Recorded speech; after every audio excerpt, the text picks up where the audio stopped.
We are in Texas. We've been here now for a couple of days. We're heading out to San Antonio later today, 4 p.m. at the Barnes & Noble off the La Cantera Parkway. And I couldn't believe Rick Perry didn't show up yesterday. I expected him to ride in on the Harley behind me, and he joins us now. Governor, how are you? Oh, howdy, Laura. Listen, if I had had the opportunity to ride the Fat Boy in with you, it would have been my great pleasure, but we were up in Fort Worth doing a little work there, so forgive us, and we'll make it up to you. Welcome to Texas. I guess running the state is a little more important than the Obama Diaries tour. Governor, we've had an amazing time here, as I always do when I come to Texas. Huge crowds, amazing enthusiasm, an economy that's actually vibrant, that in many ways should be a beacon to the rest of the country and be something that this administration looks to for encouragement, support, and maybe some ideas. But instead, every time I turn around, the target's on your back. The oil industry's back. The industry's demonized, moratoria in place. And I say to myself, how long can this vibrant economy continue if profits are the enemy here? Well, you tapped into a very good question, and the issue is, because we've had some very principled, fiscal conservative leadership in the state for the last decade, we have put Texas at the forefront. There is no doubt that this is the best place in America to do business. A whole raft of, whether it's Wall Street Journal, Forbes, The Economist, even the channel networks, as they rank the states last week, one of them came out with the rankings of the states, Texas #1 state in the nation to do business. And it's because we haven't let our taxes become a burden on the job creators. We kept our regulatory climate fair and predictable. We passed the most sweeping tort reform back in 2003 that doesn't allow for oversuing. And we continue to have an accountable public school system. So when Caterpillar or Medtronics or one of those companies that decide to shut down in those high-tax, high-regulatory states, they move to Texas, know there'll be a skilled workforce here. That's the simple principles of governing, Laura. And look, it'll work in Washington, D.C., or it'll work in any other state. The issue is having men and women elected who will have the courage to say no to all these special interests, no to new taxes, no to every group that shows up, maybe with good ideas, but the fact of the matter is you can't afford it. And that's what the trouble in Washington, D.C. is. This is nothing but a spending problem. And you're going to see on the 2nd of November Americans all across this country standing up and saying, you know what, we want governors who are fiscal conservatives. We want governors who will prioritize what's important, and that is having a legal system that doesn't allow for oversuing, and have the regulatory climate that's fair, and a tax system that doesn't tax and put a burden on the job creators. Another issue, Governor Perry, and you're running for a third term as governor of Texas. Your Democratic opponent is Bill White, and we'll see how that all plays out. But you're way ahead in the polls right now, and it looks like it's going to be fairly smooth sailing to November for you. But I want to ask about immigration, because some of my conservative friends raised questions about some of the things that your office has said about Arizona over the last several weeks, given where Arizona went with its own initiative to enforce the immigration laws that the federal government is not doing, and some of the comments you've made about sanctuary cities. Tell us, for the record, where you are on Arizona and on the sanctuary city problem, given the massive problems that Texas has faced itself with the illegal immigration issue. Yeah, we've been very straightforward about the issue. We totally support Arizona's right to pass that legislation. When we were asked about it initially, I said, listen, we support their right to uphold public safety and to pass the legislation that they did.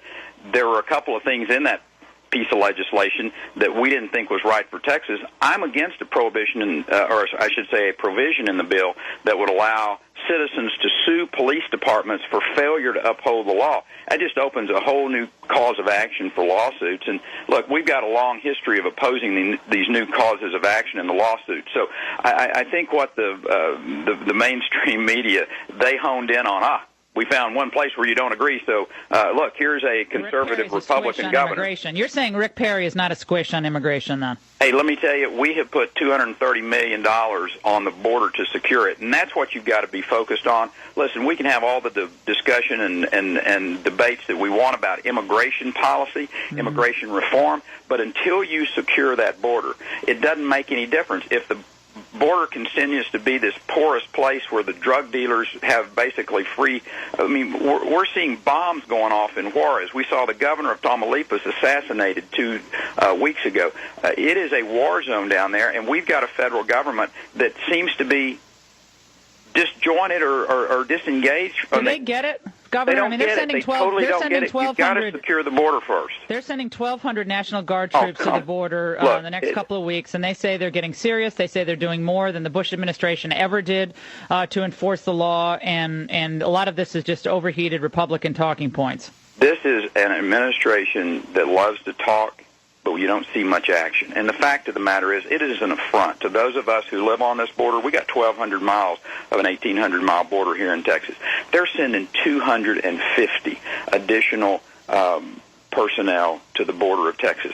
That is on its face an affront. This administration, whether it's coming in and trying to take over our air permitting process with a overreaching EPA, we're pushing back every moment against this administration.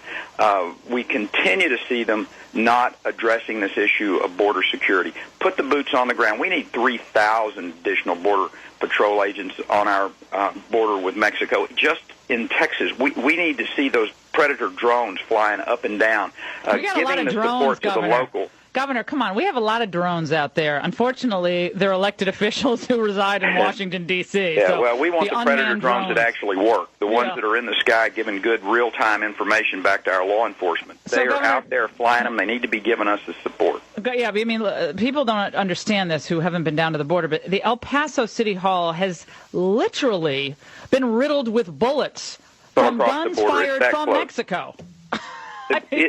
It's a war zone, Laura. I mean, there is no use trying to soft pedal us anymore. We're seeing these drug dealers become more and more brazen by the day. 17 kids killed down in Torreon in our neighboring state of Coahuila. We have got to be actively engaged, helping Mexico stop these drug dealers and stop this terrorist threat along our southern border.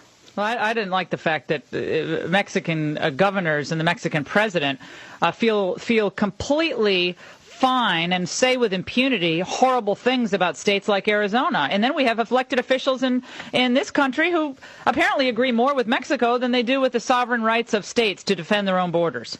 Well, and that's one of the reasons that I told Jan, I said, listen, Jan, if they have the border governors meeting in Arizona like they're supposed to as they pass it around at your time, we'll give I said, I'm probably not going to be able to come because I got a pretty full-time deal going on over here between now and the 2nd of November.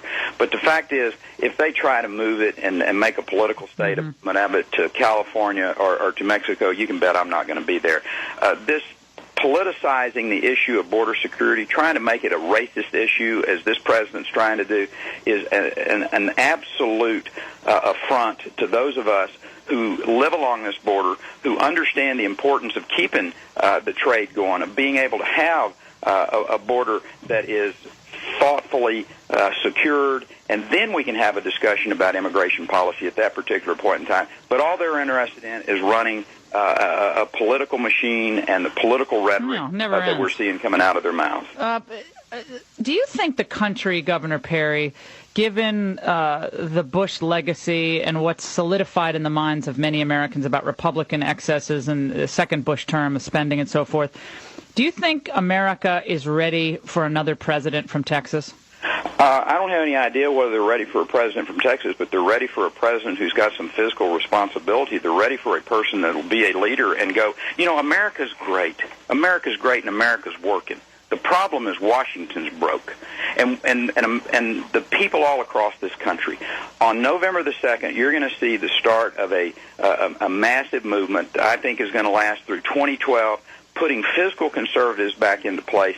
And there is going to be no there's going to be no period of time and no allowing Republicans to backslide or go, well, it wasn't exact. We're going to go spend this money. No, you're not. But Governor, I mean, it's straight talk here. I mean, you don't say, do you today, that the Republicans under George Bush in the last 3 years of his administration got it right on spending? You're not saying that, are you? Not at all. As a matter of fact, that was part of the problem. The reason that we lost control of Congress and lost the presidency was because of the rampant spending that was going on by Republicans. I mean, there's no use in sugarcoating it. And American people are smart enough to understand that, and men and women who are running for office, they better be standing up in front of their constituents and saying, I pledge to you that I am going to be a fiscal conservative, if nothing else. Governor Rick Perry, did you, in fact, shoot a coyote when you were jogging with your dog recently? I did indeed. PETA is calling us. We try to keep predators at a low number in the state of Texas, and particularly if they're going to attack my daughter's dog. So do you jog with a gun? I'm a concealed handgun licensed owner in the state of Texas, and try not to leave home without it. Oh, my goodness. I love this. I sometimes debate whether to bring my iPod with me or not when I jog, because that could be dangerous, to have your iPod. But you bring I love that. Okay. See, I live in D.C. You can't do crazy stuff like that. Right. But that's not crazy stuff. We consider that to be just, protecting our personal liberties in the state of Texas. So, and it really is an interesting discussion that happens. I happen to be one of those that believes that if you have been properly backgrounded, you've been properly trained, then you should be able to carry your weapon wherever you want. Because when the bad guys show up, I want someone to protect my family and protect my freedoms. I love it. Governor Rick Perry, it's great to talk to you. Laura, God bless you, and enjoy Texas. Come back and stay as long as you want, anytime. We support the Gulf Coast. We don't tell other people just to vacation there. We come here and stay for a while. Governor Rick Perry from the great state of Texas on your Healthy Radio Addiction.